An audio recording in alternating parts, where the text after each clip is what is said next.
Salutations tout le monde, j'espère que vous allez bien. Je vous fais une petite vidéo qui va vous montrer comment activer le dépôt Appel dans Red Hat Linux ou toute autre distribution basée sur Red Hat Linux. Donc je peux citer Alma Linux, Rocky Linux et auparavant CentOS, etc. Si jamais vous vous demandez c'est quoi le dépôt Appel, est-ce que c'est pertinent de l'activer, est-ce que c'est sécuritaire de l'activer, je vous invite à consulter ma vidéo qui parle de mes réflexions et d'une description du dépôt Appel. Peut-être que cette vidéo va pouvoir vous éclairer si c'est une bonne chose d'utiliser le dépôt Appel sur une machine Red Hat Linux ou hors distribution dérivée de Red Hat Linux. Donc sans plus tarder, débutons cette vidéo. Donc comment activer le dépôt Appel et ainsi installer un paquet qui vient du dépôt Appel. Donc pour faire ceci, je vais vous montrer en ligne de commande. Comme ça a l'avantage de... Vous pouvez le faire soit sur un serveur Red Hat Linux sans interface graphique ou sur une station de travail.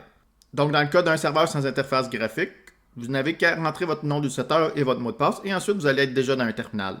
Si vous avez une interface graphique, il va falloir ouvrir une fenêtre terminal pour pouvoir ensuite faire les commandes que je vais vous montrer dans cette vidéo. Les commandes seront présentes dans la description également, si jamais vous voulez faire un copier-coller sans avoir à les écrire à la main. Donc, la première chose, ça va être de se connecter avec l'utilisateur root.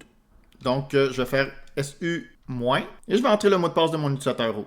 Si vous voulez utiliser sudo, dans le fond, vous pouvez rester avec votre utilisateur actuel sans vous connecter en root. Mais vous allez devoir mettre la commande sudo devant chaque commande que vous allez entrer. Il ne faut pas oublier également que votre utilisateur doit être administrateur de la machine.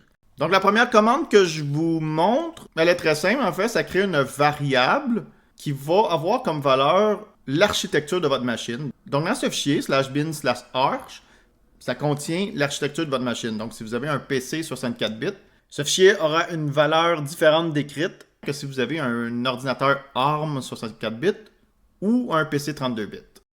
Donc, cette commande-là est pertinente parce que cette variable-là va être utilisée pour les prochaines commandes.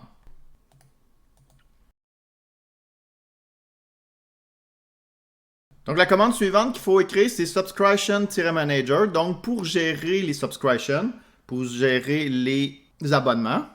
Donc, repo-enable, c'est pour activer un dépôt.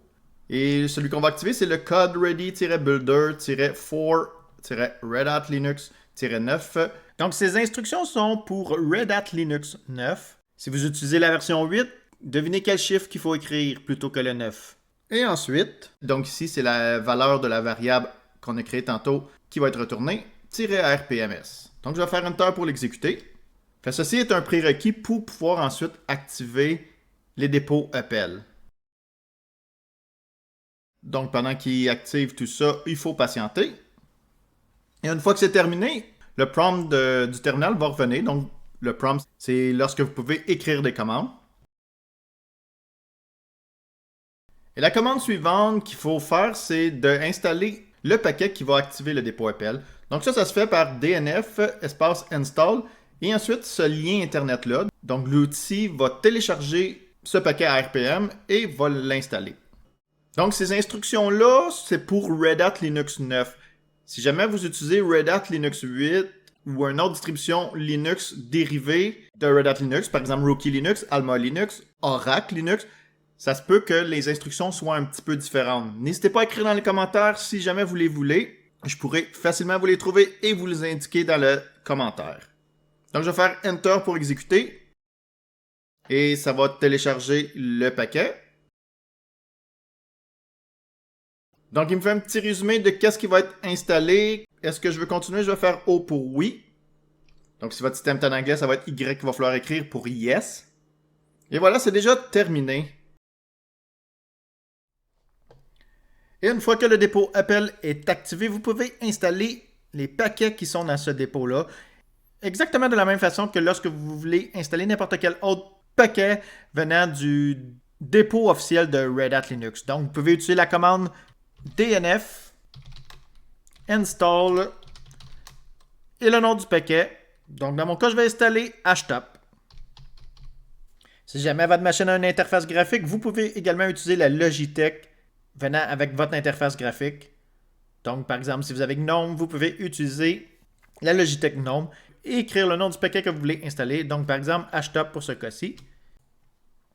Lors de l'installation, si c'est la première fois que vous utilisez le dépôt Apple sur cette machine-là, ça se peut qu'il vous demande d'autoriser la clé GPG du dépôt Apple. Donc, juste faire Y ou O pour l'accepter si vous avez un système en français.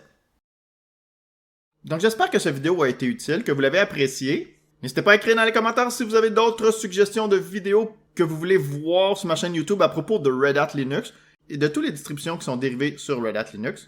N'hésitez pas également à poser vos questions si vous en avez à propos de Apple. J'essaierai de vous répondre ou de vous trouver l'information si jamais je ne le sais pas.